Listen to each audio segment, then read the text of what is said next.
Good morning, dear student. Very good morning, ma'am. How are you? I am fine. Very good. तो आज आपकी classes है, ठीक है? आज हम आपको पढ़ाएंगे द सेंटेंस. क्या पढ़ाएंगे? The sentence.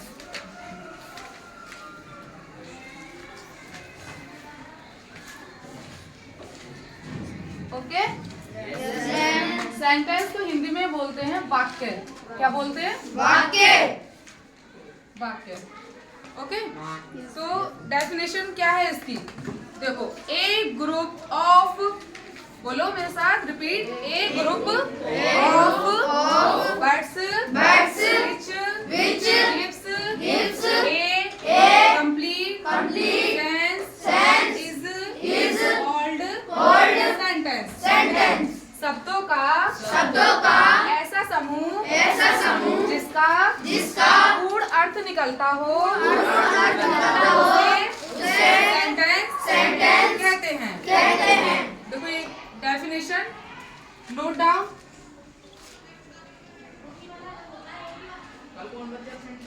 Open your notebook. A group of birds which gives a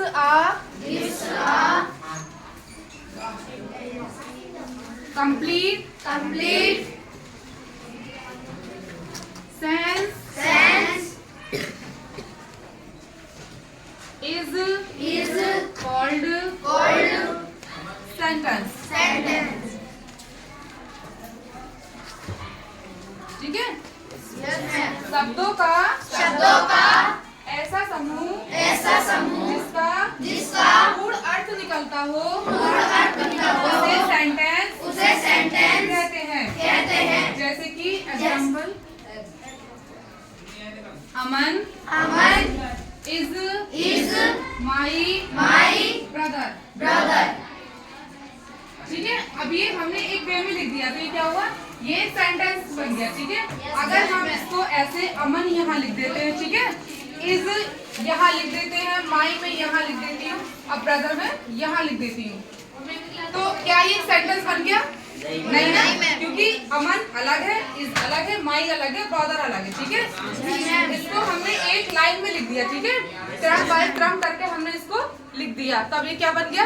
ये हमारा एक सेंटेंस बन गया. ठीक है? क्योंकि ये सारे वाक्य क्रम से आ गए हैं ना. Yes, जो ma'am. सारे वाक्य क्रम से आ जाते हैं तो वो क्या कहलाता है? हमारा सेंटेंस कहलाता है. ठीक है? समझ में आया सभी को? Yes, ma'am. ओके. अब आ जाइए काइंड्स ऑफ सेंटेंस. मतलब वाक्यों के प्रकार, है ना? अब सेंटेंस कितने प्रकार के होते हैं? ठीक है? तो सेंटेंस कितने प्रकार के होते हैं? जो हमारे सेंटेंस होते हैं वो हमारे 4 प्रकार के होते हैं. कितने प्रकार के? 4 प्रकार के. First one, assertive sentence.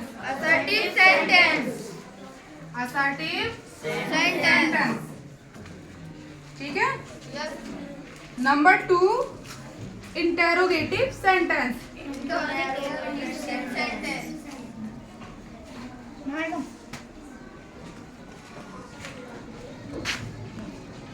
Okay?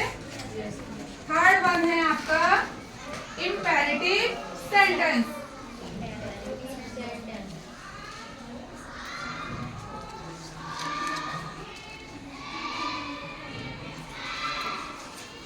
ठीक है? फोर्थ वन है आपका एक्सक्लामेटोरी.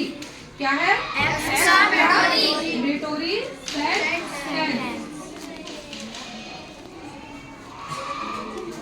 ठीक है? अब देखो, आप यहाँ देखिए, ये क्या है? ये है हमारा असर्टिव सेंटेंस. ठीक है? अब असर्टिव सेंटेंस किसे कहते हैं? ठीक है? असर्टिव सेंटेंस का मतलब होता है किसी वाक्य का वर्णन करना. ठीक है? या कोई सूचना देना, किसी कार्य का वर्णन करना या कोई सूचना देना. ठीक है? क्या मतलब होता है इसका? सूचना देना.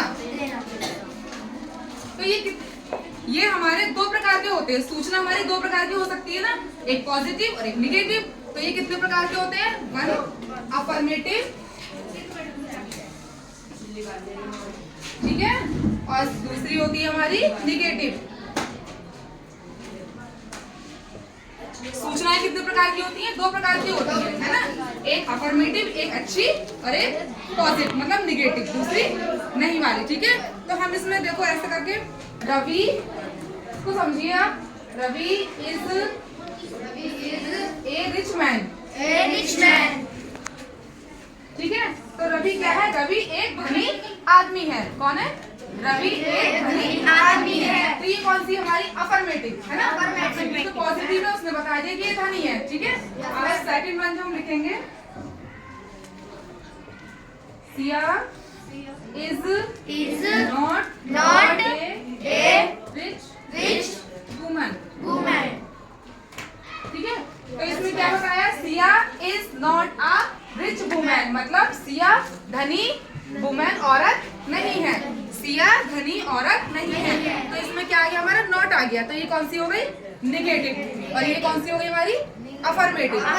समझ में आया? Yes ma'am. सेंटेंस में जो हमारे ये काइंड्स आते हैं उसमें फर्स्ट वन है असर्टिव, है ना। असर्टिव में क्या होता है? सूचना देना या किसी भी तथ्य का वर्णन करना होता है। ठीक है, इसके अंदर हमारे 2 आ जाते हैं, एक अफर्मेटिव और एक निगेटिव, है ना। Ravi is a rich man, ये हो गया हमारा अफर्मेटिव।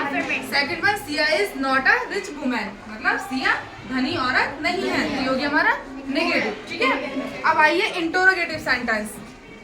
किस पे? Interrogative sentence.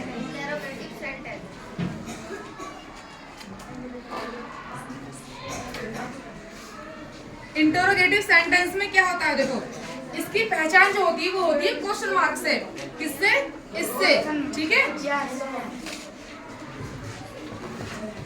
किससे होती है? क्वेश्चन मार्क से। ठीक है, इंटरोगेटिव जो हमारा ये सेकंड वन क्या है? इंटरोगेटिव। ठीक है, तो सबसे मेन जो पहचान है इसकी वो है ये वाली क्वेश्चन मार्क। जैसे किसी से कोई क्वेश्चन करना। ठीक है, जैसे मैं आपसे पूछूं, वेयर डू यू लिव, है ना, आप कहाँ रहते हैं। ठीक है, तो सबसे फर्स्ट वन क्या है कि हमने यहाँ पे क्वेश्चन मार्क लगा दिया, है ना, तो हमें पहचान हो गई कि ये इंटरोगेटिव है। और इंटरोगेटिव में हमेशा क्वेश्चन ही किए जाते हैं। ठीक है, प्रश्न किए जाते हैं। ये हमारा कौन सा होता है? इंग्लिश में हम उसको बोलते हैं क्वेश्चन मार्क और हिंदी में बोलते हैं प्रश्नवाचक चिन्ह। ठीक है, समझ में आया सभी को? Very good. अगला है हमारा थर्ड वन क्या है? Imperative sentence. इस प्रकार के सेंटेंस में क्या होता है? इसमें हम आज्ञा, है ना, क्या करते हैं? आज्ञा, आदेश, प्रार्थना। ठीक है, इसमें क्या होता है? इसमें हम इस वाले टेंस में जो पहचान होती है वो होती है किसी की आज्ञा मानना, किसी को आदेश देना, है ना, और किसी की प्रार्थना, किसी से प्रार्थना करना, ये होता है हमारा इम्पेरेटिव सेंटेंस। फोर्थ वन है एक्सक्लेमेटरी सेंटेंस। इसमें हम क्या करते हैं?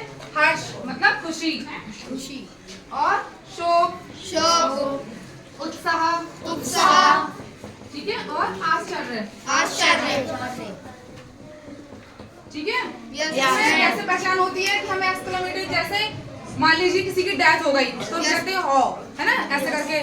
तो ये हमारा कौन सा है? एक्सक्लेमेटरी। ठीक है, जैसे कोई पास हो गया तो हम बहुत खुशी होते हैं, तो इसमें खुशी और दुख और शॉक्ड जाहिर किया जाता है, है ना। ये बच्चे समझ में आया सभी को? Yes, तो ma'am. हमने क्या पढ़ा? द सेंटेंस की डेफिनेशन, है ना, फिर उसके काइंड्स ऑफ सेंटेंस हमारे कितने होते हैं? 4। Assertive sentence, interrogative sentence, imperative sentence, exclamatory sentence. Okay, is that clear? Very good. तो अब कल इसका रिवीजन करना आप लोग सभी। ठीक है? Yes, ma'am.